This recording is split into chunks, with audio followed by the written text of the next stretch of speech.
crucified and consecrated, with a focus on the discipline of fasting. And we really could spend the next 2 years talking about crucified and consecrated. If you paid attention in the last few years in the body of Christ, consecration has become a pretty major theme in this hour. Of what it means to basically like dedicate yourself and set yourself apart for honorable use for the Lord. But I do think one of the challenges that's been missing in that is that Jesus isn't just desiring for you to consecrate your life to him, he's actually looking for you to offer all of your life to him. Jesus isn't just desiring for you to consecrate your dreams and your desires to him, he's actually asking that you would crucify those, put them to death so that he can resurrect his dreams and his purposes inside of you. That's right. Yeah. It's not just the consecrated life, it's the crucified and the consecrated life put together that creates power. Right. So we can talk about that for a long time, but specifically tonight, I'm just going to lean into the discipline of fasting. Now, just to say that, I'll give you a little overview, is I'm going to talk to you tonight about the 6 benefits I have found in fasting.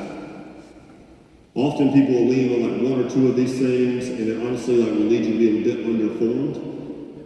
I'm going to talk to you about the why, the benefits. I'm going to give you a couple practical tools, and I'm going to give you a personal invitation to lean in.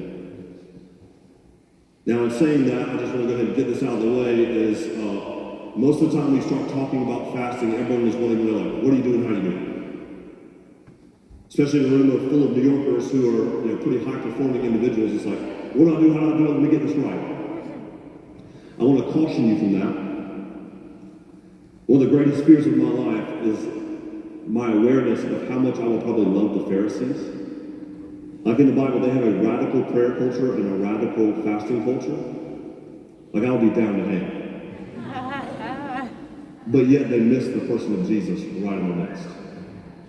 Now this is not about you just like doing all this stuff. This is about you encountering the living God more in your life. Right. So I just want to say that if you wrestle with performance and all those kind of things, like, hey, just go ahead and get that monkey off your back. In preparing for this sermon, I had to do 3 different fasts this week because I broke my fast 3 different times. So I'm terrible at fasting. I also want to say, if you wrestle with like shame and condemnation, just if you feel like you're sitting here and this is like a do more for God message, that is not at all what I'm aiming at here. But what I am inviting you into is to recognize that I believe learning how to receive the grace and the gift of fasting in your life is what will actually separate you from a life of mediocre, mortal faith and set you into a true journey of following Jesus and encountering him in a way you did not think was possible. Yeah. So I want to invite you to lean in a little bit tonight because I just want to say this, like, fasting